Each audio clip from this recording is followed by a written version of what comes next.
नमस्कार मित्रांनो.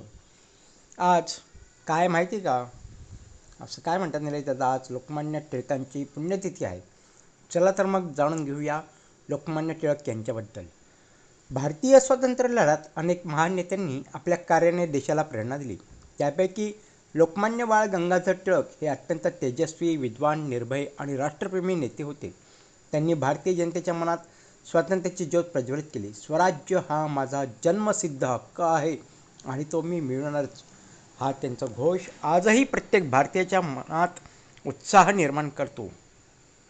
ते एक कुशल शिक्षक, पत्रकार, समाजसुधारक, तत्त्वज्ञ, लेखक आणि स्वातंत्र्य सैनिक होते. लोकमान्य टिळक यांचा जन्म 23 जुलै 1856 रोजी रत्नागिरी येथे झाला. त्यांचे पूर्ण नाव केशव गंगाधर टिळक असे होते. त्यांचे वडील गंगाधर रामचंद्र टिळक हे संस्कृतचे विद्वान शिक्षक होते, तर आई पार्वतीबाई धार्मिक व संस्कारी होत्या. घरातील शैक्षणिक वातावरणामुळे लहानपणापासूनच टिळकांमध्ये अभ्यासाची आवड आणि देशभक्तीची भावना निर्माण झाली. टिळकांचे प्राथमिक शिक्षण रत्नागिरी येथे झाले. पुढे त्यांचे कुटुंब पुण्यात आले. त्यांनी पुण्यातील डेक्कन कॉलेजमधून गणित विषयात पदवी मिळवली. त्यानंतर त्यांनी कायद्याचे शिक्षणही पूर्ण केले. विद्यार्थी जीवनातच त्यांची बुद्धिमत्ता, तर्कशक्ती आणि नेतृत्वगुण सर्वांना जाणवू लागले. भारतात राष्ट्रीय शिक्षणाचा प्रसार व्हावा या उद्देशाने टिळकांनी आपल्या सहकाऱ्यांसह न्यू इंग्लिश स्कूलची स्थापना केली. पुढे डेक्कन एज्युकेशन सोसायटी आणि फर्ग्युसन कॉलेजच्या स्थापनेत त्यांनी महत्त्वाची भूमिका बजावली. विद्यार्थ्यांमध्ये राष्ट्रप्रेम, स्वाभिमान आणि चारित्र्य निर्माण करणे हे त्यांचे प्रमुख ध्येय होते. टिळकांनी समाज जागृतीसाठी पत्रकारितेचा प्रभावी वापर केला. त्यांनी मराठीतील केसरी आणि इंग्रजीतील मराठा ही वृत्तपत्रे सुरू केली. या वृत्तपत्रातून त्यांनी ब्रिटिश सरकारच्या अन्यायकारक धोरणांवर कठोर टीका केली आणि जनतेला स्वातंत्र्य लढ्यासाठी प्रेरित केले. टिळकांनी भारतीय स्वातंत्र्य लढ्याला नवी दिशा दिली. त्यांनी लोकांमध्ये राष्ट्रीय भावना जागृत केली. स्वदेशी वस्तूंचा वापर, परकीय वस्तूंवर बहिष्कार, राष्ट्रीय शिक्षण आणि स्वराज्य यांचा त्यांनी प्रचार केला. त्यांच्या प्रभावी भाषणामुळे सामान्य जनतेमध्ये स्वातंत्र्याची जाणीव निर्माण झाली. 1893 टिळकांनी सार्वजनिक गणेशोत्सवाची सुरुवात केली. या उत्सवामुळे समाजातील सर्व स्तरातील लोक एकत्र आले. धार्मिक उत्सवाचे राष्ट्रीय चळवळीत रूपांतर करून त्यांनी समाजात ऐक्य आणि देशभक्तीची भावना निर्माण केली. छत्रपती शिवाजी महाराजांचे शौर्य आणि राष्ट्रप्रेम जनतेपर्यंत पोहोचावे म्हणून टिळकांनी सार्वजनिक शिवजयंती उत्सव सुरू केला. या उत्सवांमुळे तरुणांमध्ये स्वाभिमान, धैर्य आणि देशसेवेची प्रेरणा निर्माण झाली.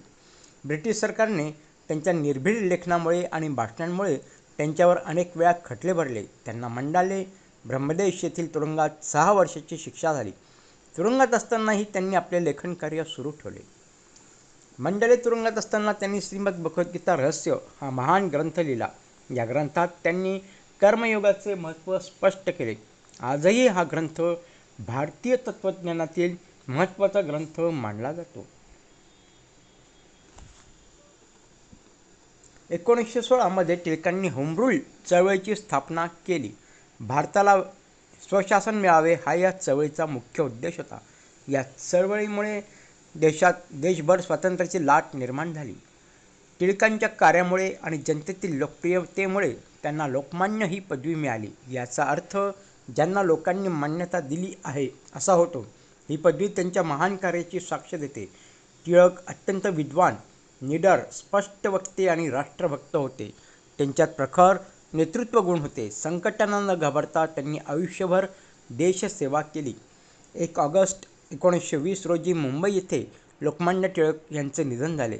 त्यांच्या निधनामुळे संपूर्ण देश शोकसागरात बुडाला. महात्मा गांधींनी त्यांना आधुनिक भारताचे शिल्पकार असे गौरवले.